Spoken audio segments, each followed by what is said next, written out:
Title: China's $120 luxury tower CRUMBLED. 350-pound slabs of stone rained onto the streets, the nightmare hook. Discussion at Metro Station, exit 3 of December 25, 2013. 08:45 a.m. The freezing winter rush hour was underway in the heart of the Lujiazui financial district in Shanghai. Thousands of commuters were pouring out of the local Metro Station interchange, heads down against a biting wind blowing off the Huangpi River. Then came a sound like a bomb going off. Boom! A massive 350-pound slab of solid white Italian marble, thick, heavy, and razor-sharp at the edges, ripped completely free from the 70th floor of Shanghai's newest glittering megastructure, the Sino-Petro Prestige Tower. The heavy stone panel plummeted over 900 feet through the sky, cutting through the morning fog like a guillotine. It missed a packed double-decker transit bus by mere inches, slammed directly through the reinforced glass canopy of the luxury shopping mall next door, and shattered into 1,000 deadly, high-velocity shards across the marble concourse. The monument to absolute power sign, the Sino-Petro Prestige Tower, had been officially open for barely 14 months. It was an 83-story monolith of absolute corporate dominance, wrapped in 43,000 individual panels of imported white stone. It wasn't designed to be just another office building. It was engineered to project total, unshakable permanence onto the eastern skyline. During the grand opening gala, chief architect Li Jun had stood in the soaring, sunlit atrium and boldly compared the flawless white facade to the timeless masterpieces of classical sculpture. He told the state-backed developers that this building would stand unchanged for a century, a testament to the city's economic miracle, but that falling 350-pound slab should have been an immediate, catastrophic wake-up call for the Shanghai Municipal Construction Commission. It wasn't. Instead, the developers treated the near miss as a complete one-off, an isolated installation error. They patched the hole in the mall roof, swept up the debris, and kept the building fully open. It was a multi-million-dollar gamble with human lives, because over the next 15 years, deep within the building's glittering skin, a hidden molecular crisis was accelerating.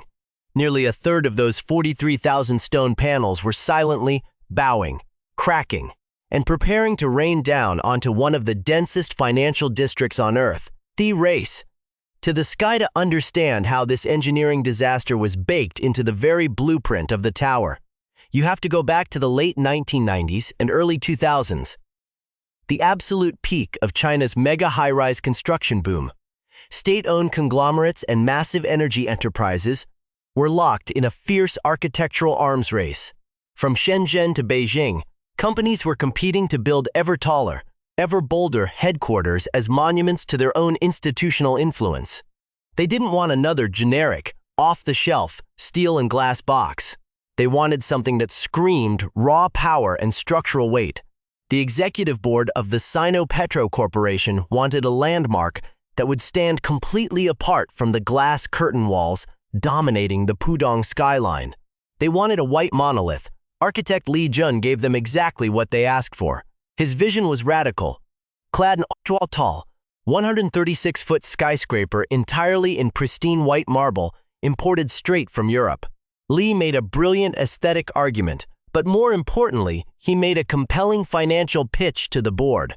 He insisted that by utilizing a hyper-optimized ultra-thin cutting technique, this ultra-luxury marble cladding would cost absolutely no more than standard aluminum or glass alternatives. Sino-Petro was completely sold. The company authorized the immediate import of roughly 6,000 tons of premium white stone. The massive blocks were shipped across the ocean, processed in coastal factories, and sliced into panels measuring roughly 45 to 50 inches square. But here was the fatal compromise. To keep the weight down and stay within the aggressive budget, the panels were cut to a thickness of only 1.25 inches. On paper, the mathematics looked flawless. Thinner panels meant less raw material costs, significantly lighter loads on the tower's massive structural steel supports, and faster, cheaper installation cycles. The developers believed they were getting ancient royal prestige at a modern, cut-rate price. What the computerized models failed to account for was how fragile 1.25-inch sheet of natural crystalline rock would actually perform at altitude, bolted to a swaying steel frame, subjected to extreme typhoons, and taking direct hits from the brutal seasonal temperature swings of East China year after year. The anatomy of a constructural deception. To understand why the Sino-Petro Prestige Tower was fundamentally a ticking time bomb, you have to look at the structural engineering buried just beneath its white skin. The main tower utilized a state-of-the-art tubular structural design. Conceived by a joint venture including the East China Architecture Design and Research Institute, it featured a massive concrete inner core interlinked with dense perimeter steel columns by heavy spanning trusses. The structure itself was robust, built to sway naturally to dissipate the tremendous kinetic forces of high-altitude winds.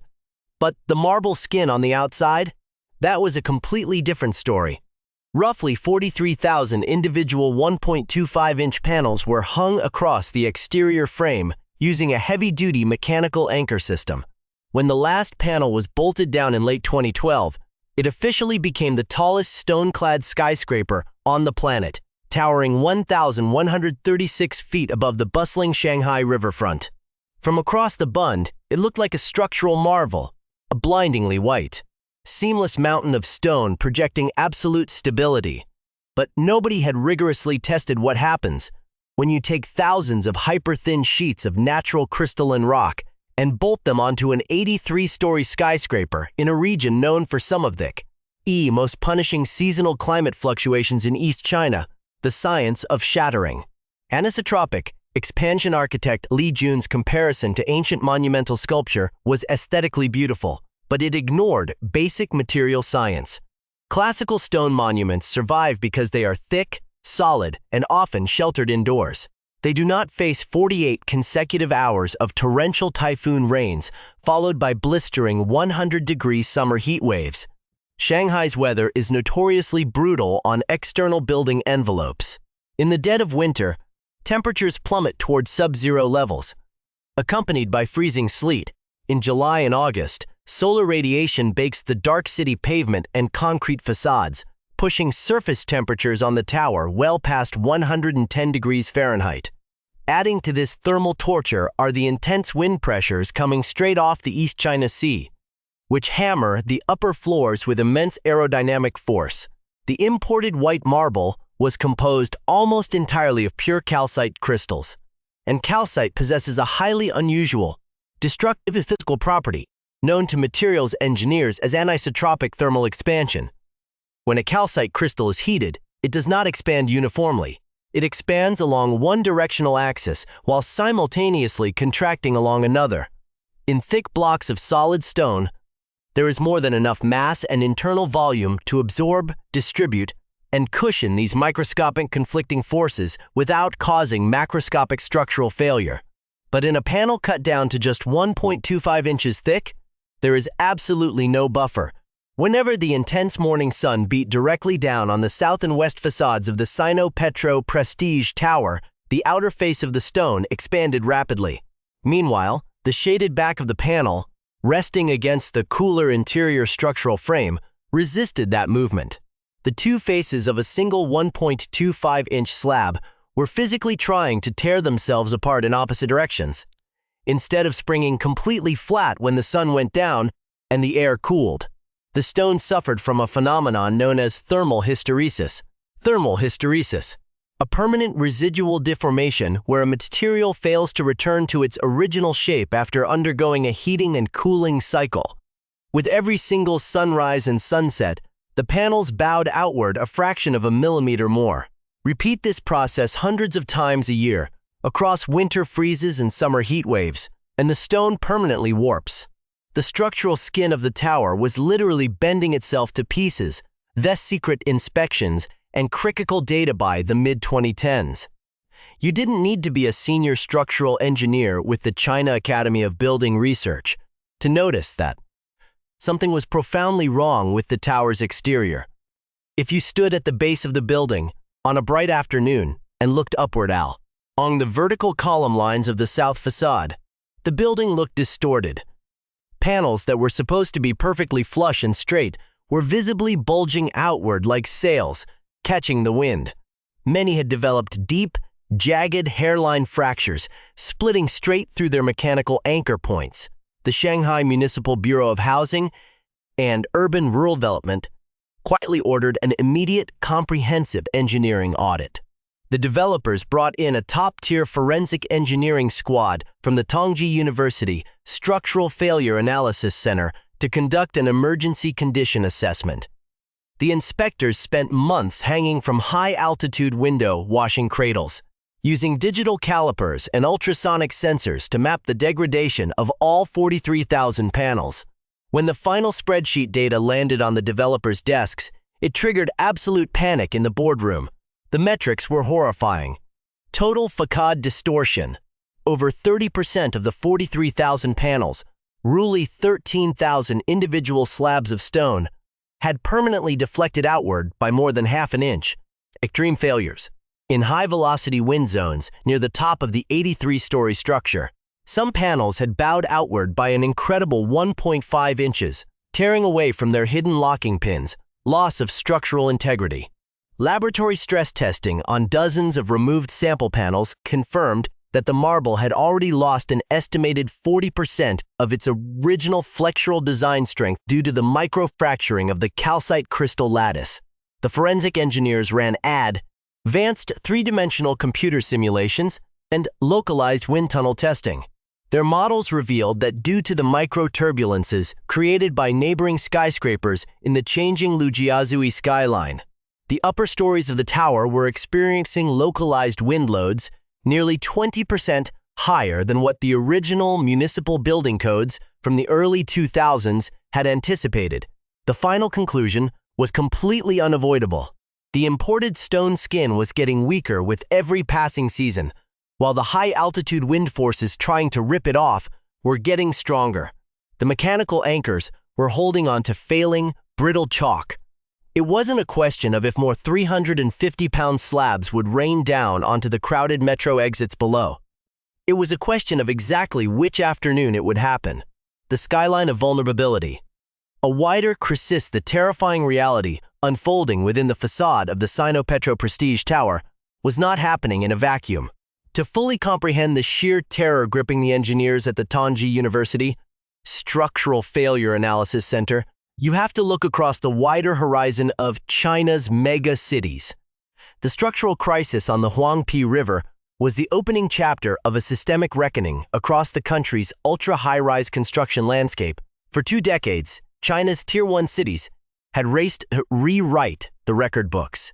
The race to the sky produced breathtaking architectural marvels, but it also pushed material boundaries to their absolute limits. In Guangzhou, the soaring commercial high-rises along the Pearl River faced intense solar radiation and annual super typhoons. In Shenzhen's Fujian district, massive office blocks were subjected to salty, corrosive maritime air that chewed through experimental exterior coatings. In the sprawling megacity of Chongqing, skyscrapers built along steep, rocky bluffs had to contend with extreme humidity and dense winter fogs that trapped moisture within structural joints. Every single one of these cities was a testing ground for experimental materials science executed at an unprecedented scale. The par. Allel-Ampere of curtain, wall failures. When the forensic team looked for precedents within the domestic construction sector, they found a disturbing pattern of facade vulnerabilities. While the Sino-Petro Tower was battling stone deformation, other luxury towers across China were experiencing their own structural nightmares with alternative cladding materials. Most notably, tempered glass and aluminum composite paneling. Take, for example, the widespread crisis of spontaneous glass breakage that plagued early-generation high-rise developments in cities like Shenzhen and Hangzhou. In those towers, developers rushed to install massive double-glazed glass curtain walls to create seamless, reflective monoliths. But a microscopic manufacturing flaw, the inclusion of nickel sulfide crystals within the tempered glass sheets, turned those beautiful windows into structural time bombs when exposed to summer heat waves. These tiny nickel sulfide impurities would expand at a different rate than the surrounding glass. The result? Massive, multi-ton glass panes would suddenly, and without warning, explode into thousands of razor-sharp pieces. showering busy downtown avenues below. The underlying engineering failure in those glass towers was identical to the crisis at the Sino-Petro Prestige Tower, a catastrophic failure to understand how thin, non-pliable materials behave under extreme, cyclic environmental loads at altitude. Whether it was nickel sulfide expansion in a Shenzhen office park or an isotropic thermal expansion in a Shanghai marble monolith, the physics did not care about corporate prestige.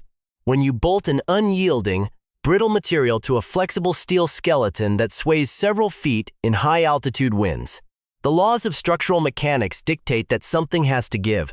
Tai, Tenjin, and Wan, Priestens, the engineering team, also analyzed structural anomalies further inland.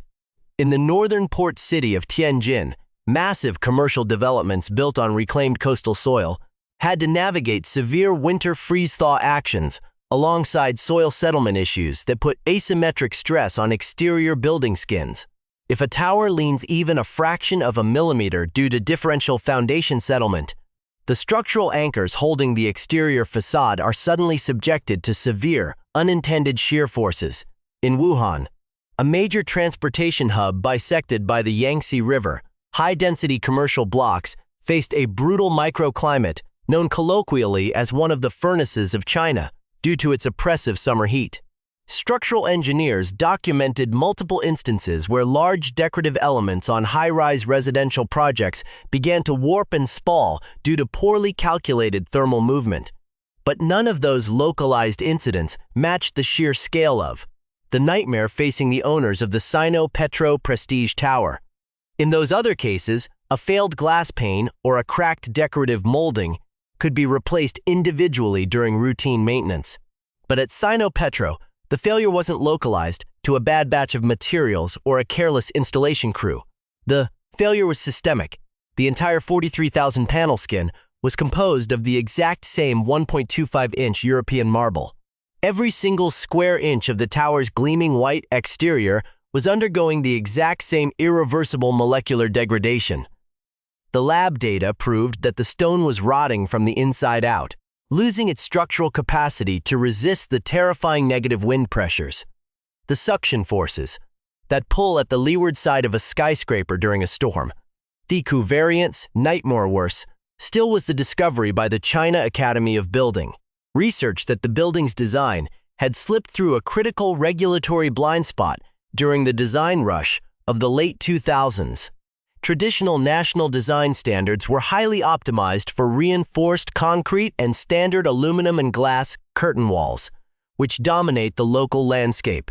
There were exhaustive, time-tested parameters for how those materials behave, but a stone-clad skyscraper surpassing 1,100 feet. It was an extreme outlier. The municipal engineering codes simply did not possess data-backed guidelines for calculating long-term thermal hysteresis in imported calcite-heavy stone at that altitude. The design team had relied on static, laboratory-controlled material specifications provided by the European quarries, specifications derived from low-rise applications in mild climates. They had built a record-breaking monument based on data that was completely irrelevant to the harsh, wind-battered reality of the East China skyline. The Sino-Petro Tower stood as a beautiful, blindingly white warning to the entire domestic construction industry. Where our architectural ambition completely outpaces local empirical engineering data, the price of glory is paid in falling stone. The human cost, living beneath the catastrophe while the boardrooms of the Sino-Petro Corporation were deadlocked in panicked legal arguments with the municipal building commissions. The everyday reality on the streets below had transformed into a high-stakes game of survival. In a Tier 1 financial hub like Shanghai, you cannot simply wall off a skyscraper of this magnitude.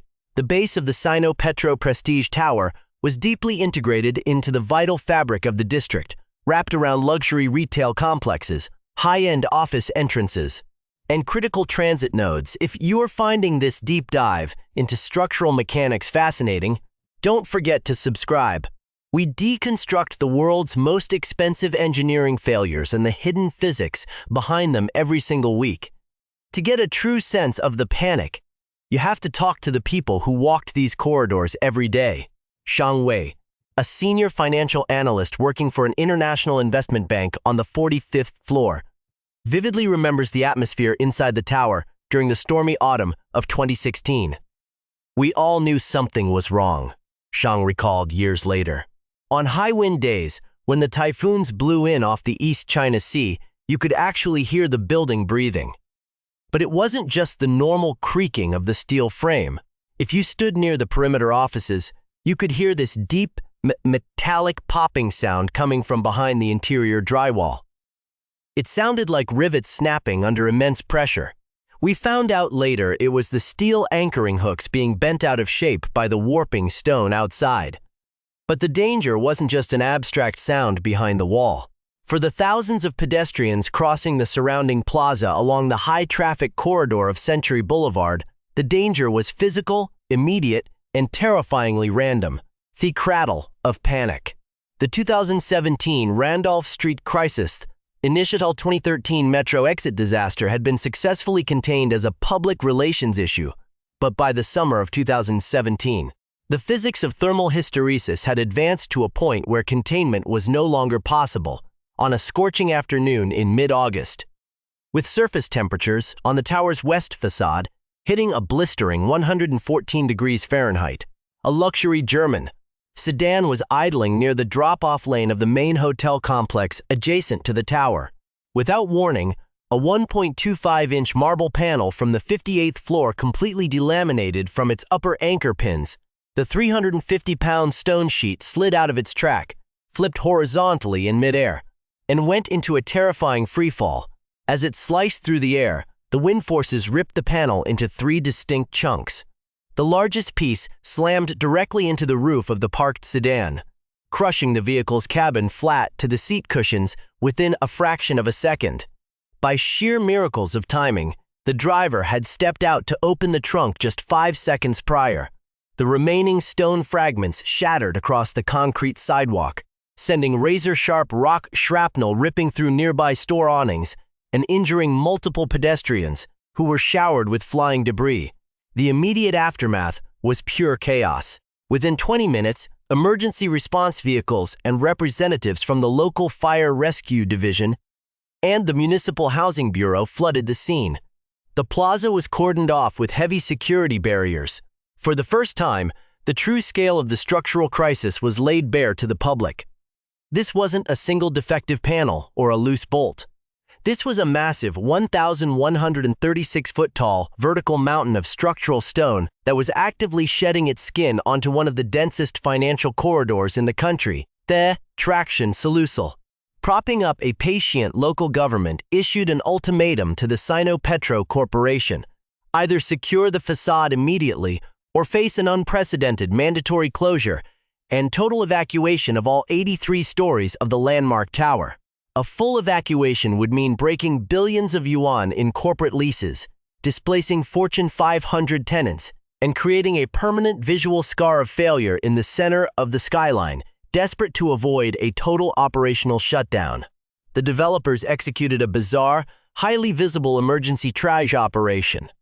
They ordered construction crews to mount high-altitude window washing platforms and physically bolt massive, heavy-duty stainless steel structural straps directly across the faces of the most severely compromised stone panels. The structural strategy was crude but necessary. Wrap the failing marble in metal braces to mechanically bind the stone to the building skeleton, preventing the warped sheets from completely peeling away from their tracks. Within weeks, the exterior of one of the most prestigious, ultra-luxury corporate towers in East China was covered in rows of jagged industrial metal bands. The visual irony was absolute. A tower designed by Li Jun to project the flawless, timeless grace of Michelangelo's classical sculptures now looked like a traumatic injury patient trapped inside a rigid orthopedic traction brace. At the street level, the security measures grew even more extreme. Heavy-duty, reinforced steel catch scaffolding was erected over every single entrance, walkway, and drop-off zone around the base of the skyscraper. The temporary overhead canopies were built using thick timber layers and shock-absorbing steel mesh, engineered to withstand a direct impact from a 350-pound object dropping from the upper atmosphere. Commuters rushing toward the metro station were forced to walk through long, enclosed industrial tunnels. The message sent to the public was loud and clear: look up at your own peril. The Million UN audit. Quantifying the destruction behind the protective netting of the scaffolding, the forensic engineers from Tongji University compiles a massive, definitive data ledger of the structural degradation. They used specialized high-resolution thermal imaging cameras and laser scanning telemetry to build a real-time digital twin of the entire 43,000-panel facade. The empirical metrics discovered during this exhaustive field audit were staggering: sector total panels, assessed confirmed to 4.5 inches, severe structural cracking, estimated structural strength remaining south facade, max solar radiation, 2,250 panels, 1,890 panels, 55% of design spec west facade, high. Thermal and wind load, 1080s and 4,110 panels, 1,750 panels, 52% of design spec east facade. Moderate exposure, 5,000, 2,800 panels, 820 panels, 68% of design spec north facade. Minimal solar radiation, 5,000, 1,840 panels, 4 to 10 panels, 74% of design spec. The data proved a flawless correlation between solar exposure and structural decay. The south and west faces of the skyscraper, which bore the full brunt of Shanghai's blistering afternoon-summer heat waves, were disintegrating at nearly triple the rate of the shielded northern face. Worse yet, microcore drilling samples extracted from the permanently bowed panels revealed that the inner core of the 1.25-inch marble had developed a catastrophic web of microfissures around the internal metallic anchors. The stone had become so brittle that the simple mechanical pressure of high-velocity wind suction could effortlessly pull the panel straight through its locking pins. The forensic team delivered their final, uncompromising verdict to the executive board. The stainless steel emergency straps were a temporary band-aid that would buy them 2, perhaps 3 years at most. The thermal hysteresis was an unceasing daily molecular reaction. The stone was continuing to expand, contract, and crack beneath the metal straps. There was no localized repair method left on the table. There was no chemical sealant or reinforcing resin that could alter the fundamental crystalline physics of the calcite rock. The developers were staring down the barrel of a financial and engineering nightmare scenario. They were going to have to strip every single one of those 43,000 imported panels off the tower and rebuild the entire exterior facade from scratch. Scrapper skin graft, radical remediation by the late 1980s, translated to our localized timeline of the late 2010s. The developers of the Sino-Petro Prestige Tower had completely run out of room to maneuver. The stainless steel emergency traction straps and the massive overhead wooden catch tunnels could no longer mask the existential threat hovering over Century Boulevard. The municipal authorities were clear. The skin had to come off. What followed was one of the most complex, high-stakes, and outrageously expensive engineering interventions ever attempted on a fully occupied skyscraper anywhere in the world. The developers had to find a material that possessed the same elite, commanding aesthetic prestige as the white Italian stone, but with a molecular structure capable of surviving the brutal climate dynamics of East China. After an exhaustive nationwide geological search, they found their answer in the rugged quarries of North Carolina, transposed to our domestic theater as the legendary ultra-dense Mount Airy white granite, sourced from specialized deep stone reserves in Shandong Province. Granite vs. Marble. The molecular reset, the engineering shift from European marble to Shandong granite, was not just cosmetic. It was a fundamental shift in material science. While the original white marble was composed of pure calcite crystals, which fight against each other and permanently deform through anisotropic thermal expansion, granite is a completely different animal. It is an igneous rock formed deep within the Earth's crust under immense heat and pressure, resulting in an interlocking mosaic of quartz, feldspar, and mica. These minerals expand, contract uniformly, with incredibly high internal stability. Granite does not suffer from thermal hysteresis. When it heats up in the brutal Shanghai sun, it expands a fraction of a millimeter, and when the sun sets, it snaps right back to its original, precise dimensions. It is one of the hardest, most weather-resistant building stones known to structural engineering. But changing the material was only half the battle. The engineering team completely threw out the original architectural blueprints for the facade attachment. Increased thickness. The new Shandong granite panels were cut to a minimum thickness of 2.0 inches, a massive upgrade from the fragile 1.25-inch marble sheets. Redesigned anchors. The entire mechanical hanging system was re-engineered from the ground up, utilizing floating stainless steel interlocking tracks that allowed individual panels to flex independently against extreme high-altitude wind suctions, executing surgery on. A living giant. The logistics of the remediation project were mind-boggling. Between 2018 and 2021, a massive crew of highly specialized high-rise construction workers executed a full-body skin graft on an 83-story tower, while thousands of corporate employees went to work inside it every single day. Failed marble skin, stripped panel by panel. Bare steel frame, 2-inch granite graft, stable modern facade. To achieve this, without paralyzing the financial district, engineers designed one of the largest temporary structural scaffolding and debris containment systems ever built in the country. The entire tower was wrapped in heavy-duty, flame-retardant netting and high-impact catch platforms that climbed up the building's flanks like a mechanical cocoon.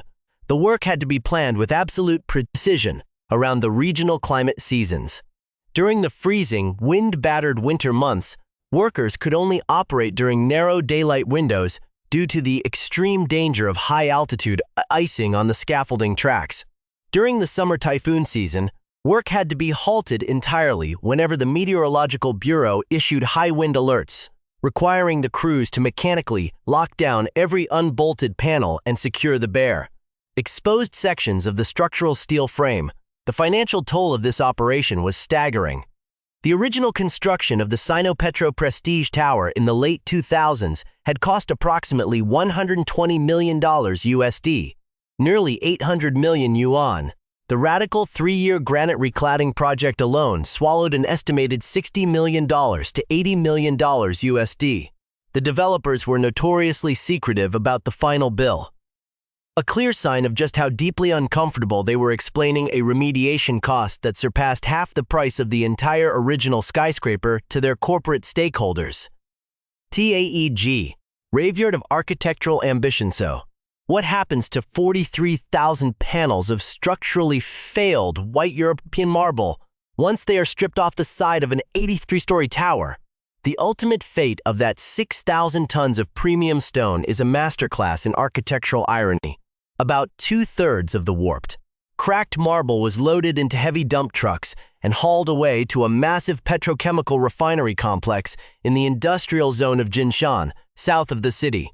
There, the stone that was supposed to make the Sino-Petro Tower an eternal monument to corporate power was fed into industrial crushers. It was reduced to gravel aggregate and spread across the muddy refinery grounds as landscaping gravel and basic driveway substrate. Another substantial portion was donated to a regional technical university campus in the suburbs of neighboring Jiangsu province. The defective panels were stacked in long-forgotten rows in a remote corner of a campus storage lot. Some pieces were dumped along the muddy shorelines of the campus retention ponds to serve as basic riprap for erosion control. The stone of Renaissance masters repurposed to keep ditch mud from sliding into the water. The final batch was sold to a semi all-manufacturing outfit that employed local craftspeople to cut and polish the salvaged stone into small corporate gifts, desk nameplates, and executive paperweights. To this day, across various offices in East China, high-level executives use small blocks of that failed facade to hold down their paperwork. The lesson of the monolith today, the tower still stands prominently on the skyline, rebranded and safely clad in its rugged, dependable coat of Shandong granite. It is a perfectly safe, functioning commercial high-rise, but it carries a silent history that has made it a legendary. Mandatory case study in structural engineering faculties from Tongji University to the Tsinghua School of Architecture. It stands as the textbook example of what happens when architectural ego and a desire to cut costs outrun the rigid boundaries of material science. The lesson it left behind completely reshaped municipal building codes and drove the implementation of mandatory, accelerated weathering and site-specific wind tunnel simulations for all natural stone cladding systems across the country. The ultimate takeaway from this $120 million engineering disaster is fundamentally simple. A fraction of an inch in stone thickness, chosen to save a line item on a corporate spreadsheet, was the exact difference between a timeless monument of structural prestige and a multi-million-dollar public safety crisis that rained stone onto the streets below.